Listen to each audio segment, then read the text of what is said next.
এবার আল্লাহর ওলি যাত্রা বিরতি দিলেন। সাথে যত সঙ্গীতগুলা ছিল সবাইকে বললেন, বাবাজিরা একটু থামো, এই জায়গায় একটু থামো, আর চতুর্দিকে দেখো কোথাও কোনো কূপের ব্যবস্থা আছে কিনা। আগের দিনের মানুষেরা কূপ থেকে পানি পান করছে, ঠিক কিনা বলেন? আগের দিনে আপনার টিউবওয়েল ছিল না, আগের দিনে আপনার টিউবওয়েল বাড়ি বাড়ি ছিল না।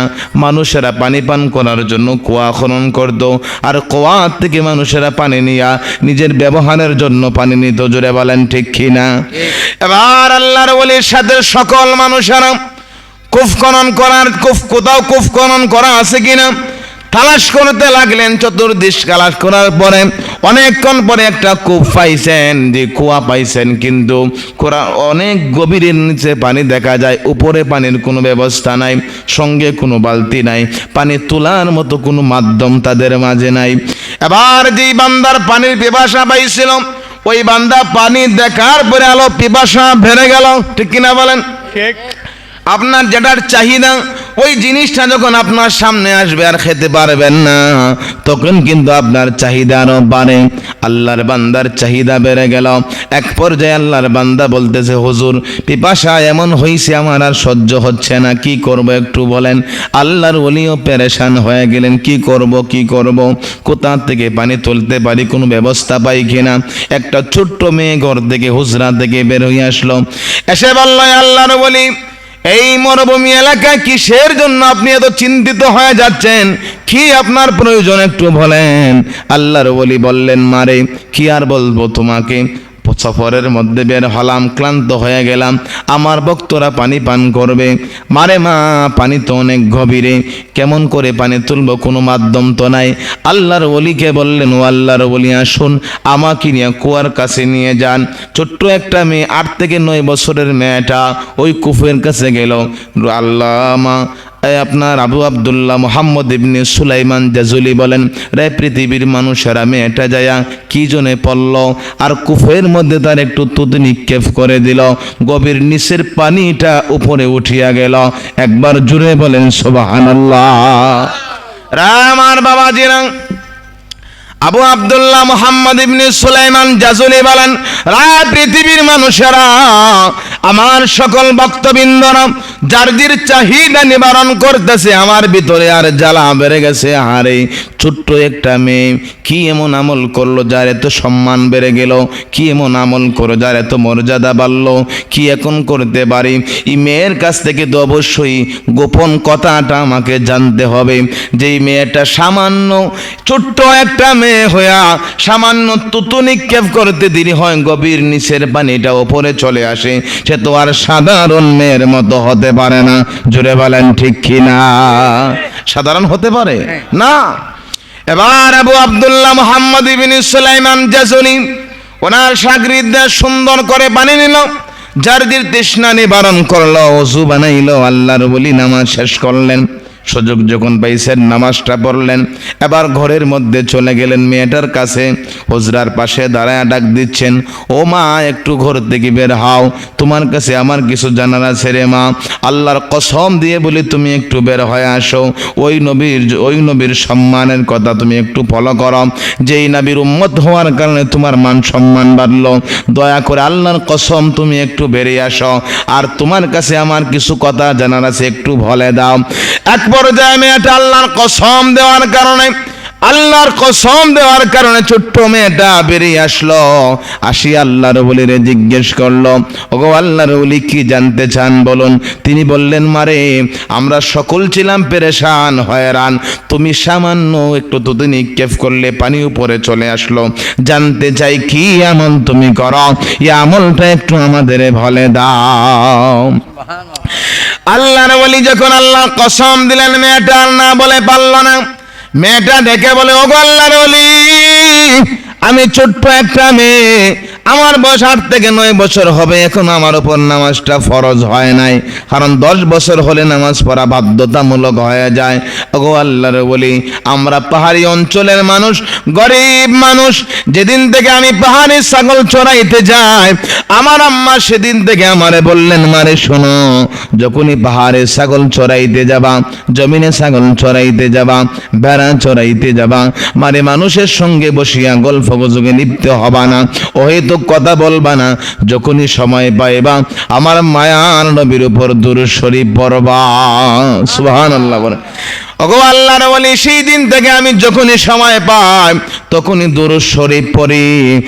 আর এই দুরূদকে উসিলা নিয়া মালিকের দরবারে আমি যা চাইছি, আমার মালিক কোনো কিছুই আমারে বাদ দেয় নাই। চাইতে দেরি হয়েছে, আমার মালিক আমার চাহিদা পূরণ করে দিয়েছে। এই জন্য আমার বাবাজিরা, দুরূদ শরীফ এমন একটা ইবাদত, দুরূদ এমন একটি আমল, যে আমল ছাড়া পৃথিবীতে যত বন্দেগী করবেন, যত দাসত্ব করবেন, কোনো বন্দেগী মালিকের দরবারে কবুল হবে না। সিয়াসিত্তার কিতাব তিরমিজির বর্ণনা, রাসূল বলেন, ক্বালান নবী সাল্লাল্লাহু আলাইহি ওয়াসাল্লাম, ইন্নাদ দুআ মাওকুফুন বাইনাস সামাই ওয়াল আরদি। আল্লাহর নবী নিশ্চয়ই দোয়া, নিশ্চয়ই প্রার্থনা মাওকুফুন বাইনাস সামাই ওয়াল আরদি, আসমান এবং জমিনের মধ্যখানে ঝুলন্ত অবস্থায় থাকে। লা ইয়াসআদু মিনহু শাইউন, কিছুই আপনার উপরে যায় না। হাত্তা তুসাল্লি আলা নাবিয়িকা, যতক্ষণ পর্যন্ত নবীর উপর দুরূদ শরীফ না পড়া হয়। জোরে বলেন সুবহানাল্লাহ। হাদিসে মুবারাকায় নবীজি জানাই দিয়েছেন, এই পৃথিবীতে আপনি যত গোলামি করবেন, যত দাসত্ব করবেন, নামাজ পড়েন, কোরআন তিলাওয়াত করেন, যত বন্দেগী আর জিন্দেগির মধ্যে বন্দেগী করছেন, কোনো বন্দেগী আপনার কবুল হবে না। আসমানের মধ্যে পৌঁছবে না, জমিনের মধ্যেও থাকবে না, মধ্যখানে ঝুলন্ত অবস্থায় থাকবে। যখনই আপনি নবীর উপর দুরূদ শরীফ পড়বেন, সঙ্গে সঙ্গে মালিকের দরবারে তা কবুল হয়ে যাবে।